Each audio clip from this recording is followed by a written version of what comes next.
এই মুহূর্তে বড় খবর, মোদী সরকারের খেলা শুরু হয়ে গিয়েছে। দিল্লিতে ছাত্র আন্দোলন শুরু হয়েছে। আবার কি সেই বাংলাদেশের শেখ হাসিনার মতো এই ভারতবর্ষে হতে চলেছে? মোদী সরকারের পদত্যাগ চাই, ছাত্ররা আন্দোলন করছে, পথে নেবে। धर्मेंद्र प्रधान, या तो कुर्सी छोड़ दो या देश छोड़ना पड़ेगा तुम्हें।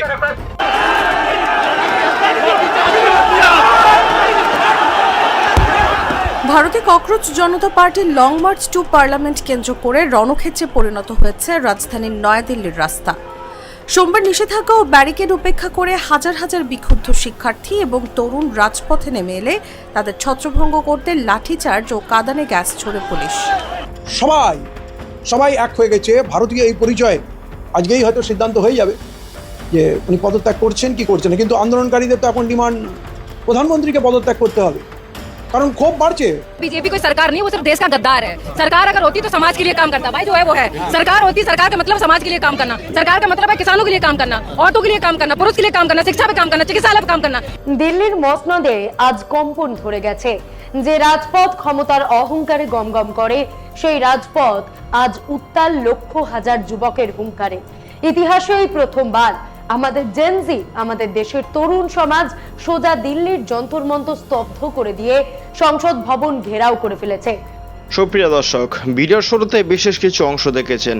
সেই অংশ বিশেষ দেখে আশা করি বুঝতে পেরেছেন আজকের কোন বিষয়গুলো আপনাদের সামনে তুলে ধরেছি। তাই সকলকে অনুরোধ করছি আজকের এই ভিডিওগুলা শেষ পর্যন্ত দেখে আপনাদের মতামতগুলো অবশ্যই কমেন্টে শুনে জানিয়ে দিবেন। আর চ্যানেলে যদি নতুন থাকেন অবশ্যই চ্যানেলটিকে সাবস্ক্রাইব করে ভিডিওতে লাইক করে দেখতে থাকুন সম্পূর্ণ ভিডিওটি।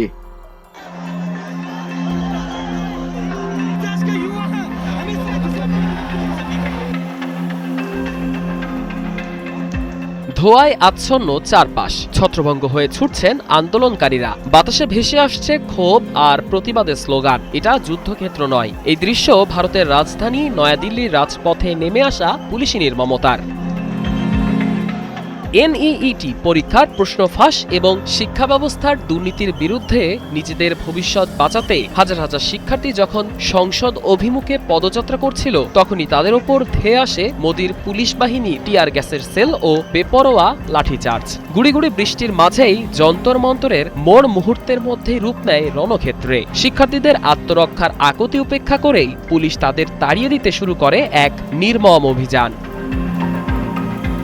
এই আন্দোলন হঠাৎ তীব্র রূপ নেওয়ার পেছনে বড় অনুঘটক হিসেবে কাজ করেছে প্রখ্যাত অ্যাক্টিভিস্ট সোনাম ওয়াংচুকের অনশন কর্মসূচি। অনশনের ২১তম দিনে পুলিশ তাকে বলপূর্বক তুলে নিয়ে হাসপাতালে ভর্তি করায় আন্দোলনকারীরা আরও ক্ষুব্ধ হয়ে ওঠেন। এরপরই সিজেপি প্রধান অভিজিৎ দীপকের আহ্বানে তরুণ আন্দোলনকারীরা এটিকে ভারতের দ্বিতীয় স্বাধীনতা আন্দোলন আখ্যা দিয়ে সংসদ অভিযানের ঘোষণা দেন। মূলত গত মে মাসে প্রশ্ন ফাঁসের কারণে প্রায় ২২,৮০,০০০ পরীক্ষার্থী চরম অনিশ্চয়তায় পড়েন। পরবর্তীতে পুনর্পরীক্ষার মানসিক চাপ সহ্য করতে না পেরে অন্তত ২০ জন শিক্ষার্থী আত্মহত্যার পথ বেছে নিলে ক্ষোভের বিস্ফোরণ ঘটে।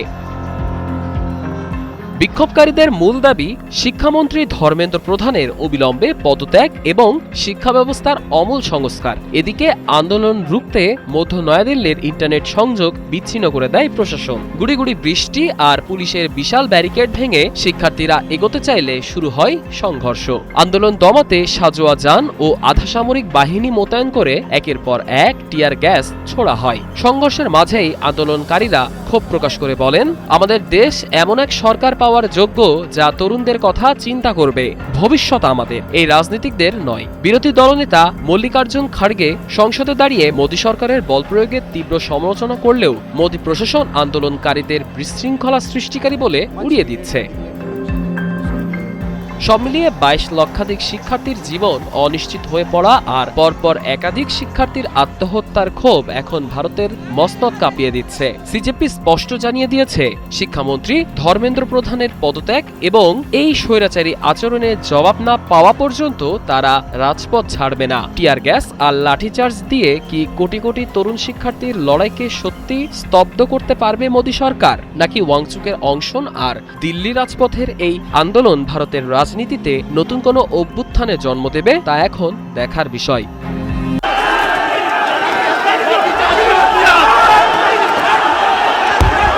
ভারতে ককরোচ জনতা পার্টির লং মার্চ টু পার্লামেন্ট কেন্দ্র করে রণক্ষেত্রে পরিণত হয়েছে রাজধানীর নয়াদিল্লির রাস্তা।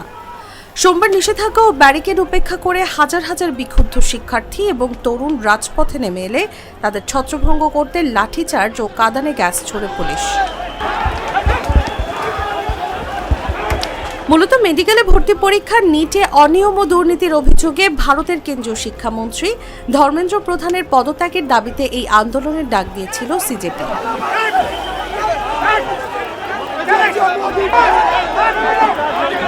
সোমবার সকাল থেকে সেন্ট্রাল দিল্লির প্রধান বিক্ষোভস্থল যন্তর মন্তরে জড়ো হতে থাকেন হাজার হাজার তরুণ আন্দোলনকারী। মিছিল নিয়ে তারা পার্লামেন্টের দিকে এগোতে চাইলে এবং একাধিক স্থানে বসানো নিরাপত্তা ব্যারিকেড ভেঙে ফেলার চেষ্টা করলে পুলিশের সঙ্গে ধস্তাধস্তি শুরু হয়। এতে বেশ কয়েকজন আন্দোলনকারী ও পুলিশ সদস্য সামান্য আহত হয়েছেন।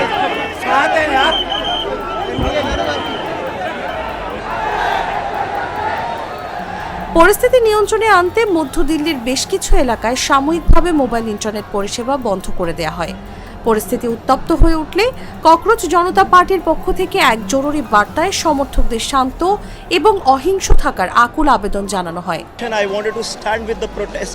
I wanted to stand with the cause. The cause is not about any personal stuff. It is about the whole janta. It is about the whole students. And I think it just attracted me and that made me brought here. সামাজিক যোগাযোগ মাধ্যমে দলটির পক্ষ থেকে বলা হয়েছে, আপনাদের যদি বিভিন্ন পয়েন্টে আটকে দেয়া হয় তবুও শান্ত থাকুন এবং শান্তি বজায় রাখুন। আমরা কেবল শান্তি ও ভালোবাসার পথেই জয়ী হতে পারব। এর আগে রোববারই দিল্লি পুলিশ এই পদযাত্রার অনুমতি বাতিল করে এবং পুরো এলাকায় 5 বা ততোধিক ব্যক্তির যে কোনো ধরনের জমায়েতের উপর 144 ধারা জারি করে। Actually, we want to stand with the students who have affected with the NEET problem, the NEET paper leak, and the accountability have to be taken by the education minister, because in 2024 actually a paper leak already happened, and this time it is again repeated, and he is not taking proper accountability. সামাজিক যোগাযোগ মাধ্যম এক্সে দিল্লি পুলিশের পক্ষ থেকে একটি বার্তা প্রকাশ করা হয়। সেখানে স্পষ্ট জানিয়ে দেওয়া হয়, অনুমোদিত যন্তর মন্তর এলাকা ছাড়া কোথাও মিছিল, শোভাযাত্রা বা বিক্ষোভ সমাবেশ সম্পূর্ণ নিষিদ্ধ। কোনো ব্যক্তি এই নির্দেশ অমান্য করলে তার বিরুদ্ধে আইনি ব্যবস্থা নেওয়া হবে। দিল্লি পুলিশ দেশের সব নাগরিককে আইন মেনে চলতে এবং আইন শৃঙ্খলা রক্ষায় সহযোগিতার আহ্বান জানান। সুপ্রিয় দর্শক, আশা করি সম্পূর্ণ ভিডিওটি দেখলেন এবং আজকের এই ভিডিও সম্বন্ধে আপনাদের মতামত অবশ্যই কমেন্ট সেকশনে জানিয়ে দিবেন। দেখা হচ্ছে পরবর্তী কোনো ভিডিওতে, সেই পর্যন্তই ভালো থাকবেন, সুস্থ থাকবেন। আসসালামু আলাইকুম।